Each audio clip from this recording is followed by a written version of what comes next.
राम राम कोडेस, मुझे उम्मीद आप सब बहुत अच्छे होंगे। अगर आपको आपके डीएसए से रिलेटेड प्लेसमेंट और इंटर्नशिप प्रिपरेशन में दिक्कत आ रही है, then you can check out a complete placement and internship preparation course. Link for it is in the description box. पहले आज का दूसरा सवाल, ठीक है। और ये भी उतना टफ सवाल नहीं था। इसमें आपको क्या दिया हुआ है, एक एरे दिया हुआ है ऑन एन पॉजिटिव इंटीजर्स। ठीक है, आप उस एरे में क्या कर सकते हो, आप दो इंडेक्स चुन सकते हो, एल और आर, और उनके बीच के जितने भी एलिमेंट है उन सबको आप वन से रिड्यूस कर सकते हो। ठीक है। और एफ ऑफ ए आपको डिफाइन किया हुआ है कि एफ ऑफ ए, ठीक है, ए एरे है, ठीक है। F of A is the minimum number of operation needed to change an array A, ठीक है, into an array of N zeros. ठीक है, एरे के सभी एलिमेंट को जीरो करने में आपको कितना मिनिमम टाइम लगेगा, मिनिमम नंबर ऑफ ऑपरेशन लगेगा। ठीक है, ये है एफ ऑफ ए। ठीक है, तो एक परमुटेशन आपको एरे ए का दिया हुआ है क्वेश्चन में। आपको बताना है कि क्या उस परमुटेशन में मिनिमम नंबर ऑफ ऑपरेशंस लग रहा है। अगर कोई उसका दूसरा ऐसा परमुटेशन है जिसमें उससे भी कम स्टेप लग रहा है, then you have to output no. अगर यही ऐसा परमुटेशन है जिसमें मिनिमम नंबर ऑफ ऑपरेशन लग रहे हैं, then you have to output true. ठीक है, सॉरी, आउटपुट यस। तो एक बार देखते हैं क्वेश्चन, मतलब बोल के समझना थोड़ा सा मुश्किल है। और परमुटेशन क्या है, मतलब आपको पता ही होगा कि जो एलिमेंट्स हैं वो सेम होने चाहिए, जैसे 4 2 3 4। ठीक है, तो 4 2 3 4 किसी भी ऑर्डर में आ सकते हैं, जैसे यहाँ पर 3 2 4 4, 4 4 2 3, किसी भी ऑर्डर में आ सकते हैं, चलेगा। पर नंबर जो है, जो एलिमेंट्स जो है वो सेम होने चाहिए। मतलब 4 2 3 4, ये सारे एलिमेंट्स का ही कोई भी परमुटेशन हो सकता है। और ये सब जो आप देख रहे हैं इसमें तो मतलब एलिमेंट्स ही चेंज हो गए, नहीं हुए एलिमेंट्स ऐड हो गए हैं, पुराने एलिमेंट्स रिमूव हो गए हैं। तो मतलब ये सारे परमुटेशन नहीं है। तो ये समझ में आना चाहिए अब तक, तो अगर आप इतना आगे आ रहे हैं तो ठीक है। ये एक क्वेश्चन है।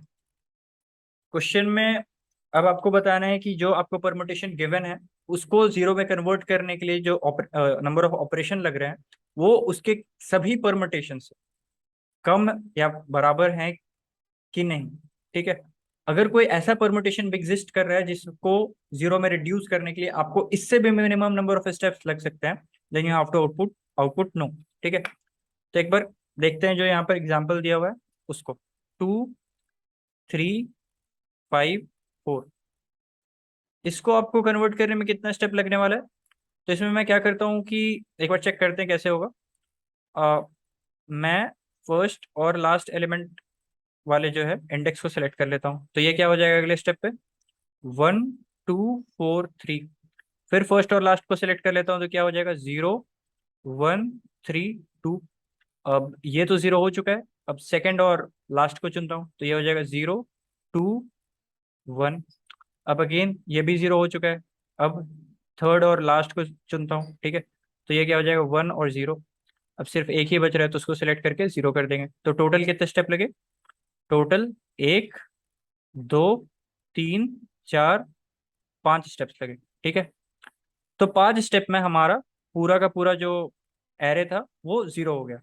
ठीक है, 5 ही स्टेप लगे ना, 1 2 3 4 5, हाँ, यहाँ पर ये एक्स्ट्रा हो गया, 5 स्टेप्स लगे। अब क्या इससे भी कम ऑपरेशन में करना पॉसिबल है। वेल, एक चीज डिड्यूस करते हैं कि सबसे पहले कि मिनिमम नंबर ऑफ ऑपरेशंस क्या हो सकता है। ठीक है, तो मिनिमम नंबर ऑफ ऑपरेशंस जो आपको लगने वाला है, that will always be equal to the largest element in the array. ठीक है, क्योंकि उतना बार तो आपको एटमिन वो ऑपरेशन लगाना ही पड़ेगा, -1 -1 -1। जैसे कि अ, कोई भी एग्जांपल आप ले लीजिए, 1 2 3 17। ठीक है, तो इसमें कम से कम आपको 17 टाइम्स तो करना ही होगा। ठीक है, उससे ज्यादा भी करना पड़ सकता है, पर 17 से कम तो आपको कभी भी नहीं करना होगा। तो ये बात समझ में आनी चाहिए कि मिनिमम नंबर ऑफ ऑपरेशंस जो आपको लगने वाले हैं, that will always be equal to the maximum element in the array. ठीक है, that will be the minimum of minimum answer, minimum number of operations. ठीक है, अब आपको चेक करना है कि जो परमुटेशन दिया हुआ है उसमें जो नंबर ऑफ ऑपरेशंस आपको लगेंगे वो 17 से ज्यादा है क्या। ठीक है, मतलब जो मैक्सिमम एलिमेंट है उससे भी ज्यादा है क्या। ठीक है, तो वह कैसे पता चलेगा, एक बार इसको चेक करते हैं। ठीक है, तो ये एक बार एरे को मैं आपको दिखाता हूँ कि ग्राफिकली कैसे दिखेगा। 2 है, फिर 3 है, देन 5, देन 4। ठीक है, इस टाइप से एरे है।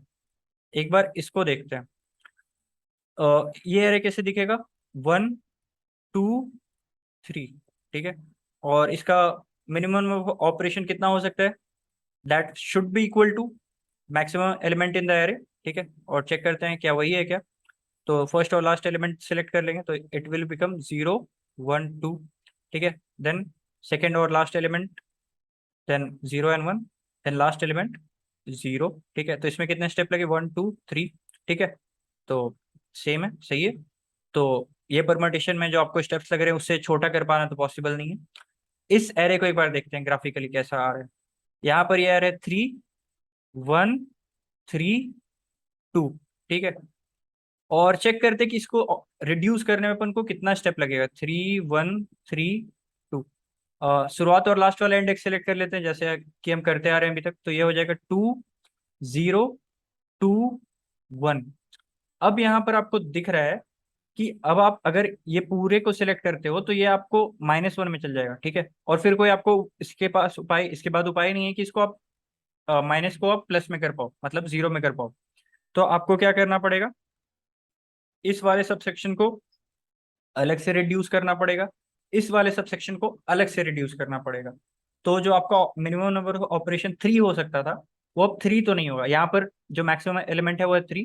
तो बेस्ट पॉसिबल केस में आपको मिनिमम 3 स्टेप्स में आप सॉल्व कर सकते थे। जैसे ये अगर परमिटेशन होता 1 2 3 3, फर्स्ट एंड लास्ट, ये हो गया 0 1 2 2, देन सेकेंड एंड लास्ट, तो ये हो जाएगा 0 1 1, ठीक है। अब नेक्स्ट थर्ड स्टेप में, फर्स्ट सेकेंड और थर्ड स्टेप में आप जाते ही खत्म, 1 2 3 4, ठीक है। और यहाँ पर अगर आप देखो तो आपको कितने स्टेप और लगेंगे, यहाँ पर से 2 स्टेप और लगेंगे, और यहाँ पर उसके बाद आपको 2 स्टेप और लगेंगे, क्योंकि एक बार में आप एक ही सेक्शन सेलेक्ट कर सकते हो। तो 2 + 2 और +1, ठीक है। तो टोटल 5 स्टेप्स लग गए। And that is not the minimum number of operation you could have done, ठीक है। यहाँ पर आप 3 ऑपरेशन में भी सुलटा सकते थे, पर यहाँ पर आपको 5 ऑपरेशन लग गए। तो यहाँ पर एक कॉमन पॉइंट क्या निकल के आया, ठीक है। आप ग्राफ को अगर ध्यान से देखें तो आपको यहाँ पर से एक कॉमन पॉइंट निकल के आएगा। यहाँ पर इस ग्राफ का जो काइंड ऑफ स्लोप है वो एवर इंक्रीजिंग था, और एक ऐसा पॉइंट है जिसके वजह से वो नेगेटिव हो गया, ठीक है। कोई बात नहीं। जो ग्राफ है उसका स्लोप हमेशा इंक्रीजिंग रहा, ठीक है। कोई बात नहीं। इस ग्राफ का स्लोप डिक्रीजिंग, मतलब नेगेटिव में था, फिर पॉजिटिव हुआ, फिर नेगेटिव में चल गया। तो अगर आप देखो कि जो स्लोप का पोलैरिटी है, ठीक है, वो 2 बार चेंज हो रहा है। यहाँ पर नेगेटिव से पॉजिटिव, यहाँ पर पॉजिटिव से नेगेटिव, तो 2 बार चेंज हो रहा है।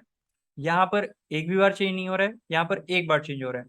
तो अगर आपको एक बार तक का पीक मिल रहा है ना, तो आप कह सकते हो कि यस, जो भी मेरे को ग्राफ दिया हुआ है उसको मैं मिनिमम नंबर ऑफ स्टेप्स में कर सकता हूँ। अगर एक ही पीक है, मतलब एवर इंक्रीजिंग है, ठीक है, तो भी आप कह सकते हो कि इसको मैं मिनिमम नंबर ऑफ स्टेप्स में सिलेक्ट 0 कर दूंगा। पर अगर आपको 2 पीक या 2 से ज्यादा पीक मिल जा रहे हैं, तो आफ्टर सर्टेन ऑपरेशंस आपको कुछ कुछ ऐसे बीच बीच में 0 मिल जाएंगे, ठीक है। तो कुछ कुछ आपका बीच में डिसकंटिन्यूड पैच आ जाएगा, फिर हर एक पैच को आपको अलग से 0 में कन्वर्ट करना पड़ेगा। तो जो आपका ऑपरेशन है वो मिनिमम नहीं हो सकता, तो उस केस में आपको नो रिड्यूस रिटर्न करना पड़ेगा। तो बस यही एक छोटा सा ऑब्जर्वेशन था, जो कि अगर आप थोड़ा सा ग्राफिकली सोचते तो क्लियरली दिख सकता था। बट अगेन हो सकता है कि अ, ठीक है, हिल वैली वाला कंसेप्ट हमने बहुत बार डिस्कस किया, इसलिए भी शायद मेरे को आसान लग रहा हो। तो इसलिए कॉन्टेस्ट देते रहना चाहिए, तो ये सारे क्वेश्चन का आइडिया लग जाता है।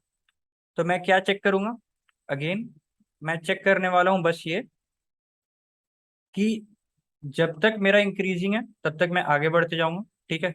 जैसे ही मेरा इंक्रीजिंग ऑर्डर खत्म हो गया, ठीक है, मैं वहां से ब्रेक कर जाऊंगा। फिर मैं चेक करूंगा जब तक मेरा डिक्रीजिंग ऑर्डर है, ठीक है। जब तक मेरा डिक्रीजिंग ऑर्डर है तब तक मैं नीचे चलते जाऊंगा, चलते जाऊंगा। और जैसे ही मेरा डिक्रीजिंग ऑर्डर मतलब खत्म हो गया, वहां पर मैं रुक जाऊंगा।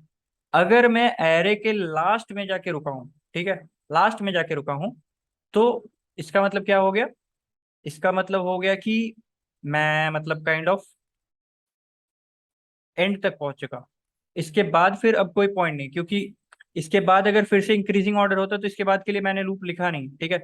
यहाँ पर मैंने शुरुआत क्या किया है कि while i+1 is less than n, जब तक इंक्रीज हो रहा है तब तक आगे बढ़ते चलो, ठीक है। इंक्रीज हो रहा है तो आगे बढ़ते चलो। और जैसे ही ये मतलब या तो ये कंडीशन हिट हो गया या फिर इंक्रीजिंग ऑर्डर वाला कंडीशन फॉल्स हो गया, ये रुक जाएगा। ठीक है, फिर जब तक ये कंडीशन ट्रू है, एट द सेम टाइम ये वाला कंडीशन ट्रू है कि डिक्रीजिंग ऑर्डर में, तब तक आगे बढ़ते जाओ। अगर आप एरे के एंड पे पहुंच गए तो ठीक बात है, अगर एरे पे एंड पे नहीं पहुंचे तो इसका मतलब क्या है कि इसके बाद फिर से आपको पॉजिटिव मिलने वाला है। ठीक है, तो अगर आप एरे के एंड पे पहुंच चुके हो then your answer should be yes, और अगर आप एरे के एंड पे नहीं पहुंचे हो, ठीक है, तो आंसर शुड बी नो। आपको बस ये चेक करना है कि पीक कितना बार आ रहा है। ठीक है, पीक कितना बार आ रहा है अगर आप चेक कर लोगे, अगर पीक्स आपके 1 से ज्यादा आ रहे हैं तो आपको आंसर करना पड़ेगा नो। अगर पीक आपका एक ही आ रहा है, जैसे इस केस में एक ही पीक आ रहा है, ठीक है, तो आंसर हो जाएगा यस। ये भी अगर आप केस बोलो तो इसमें एक ही पीक आ रहा है, ठीक है, जो कि ये वाला पीक है, और बाकी सब एवर इंक्रीजिंग है। इसमें एक पीक है और दोनों साइड से डिक्रीजिंग है। फिर ये जो थर्ड वाला एग्जांपल था उसमें दो पीक था, ठीक है, एक ये पीक था, एक ये पीक था। तो इसमें अगर आप शुरू करोगे तो सबसे पहले तो आप ये वाला कंडीशन पहले ही बार चेक करते ब्रेक कर जाओगे। फिर जब तक आपका डिक्रीजिंग होता है तब तक आप नीचे जाओगे। फिर आपका आई यहाँ पर आके ब्रेक हो जाएगा। फिर यहाँ पर आप जब चेक करोगे कि क्या आई आप लास्ट एरे के लास्ट इंडेक्स तक पहुंच चुके हो, आंसर इज नो। ठीक है, तो आपको आउटपुट कराना पड़ेगा नो, क्योंकि यहाँ पर एक से ज्यादा पीक आ रहे हैं। तो मुझे उम्मीद है आपको ये समझ में आ गया होगा। अगर इसके बाद भी कोई डाउट है तो आप कमेंट सेक्शन पे आ सकते हैं, या फिर आप जुड़ सकते हैं हमारे सोशल मीडिया पेजेस के हैंडल से, जिनके लिंक डिस्क्रिप्शन बॉक्स में दिए हुए हैं। That's it for now, thank you.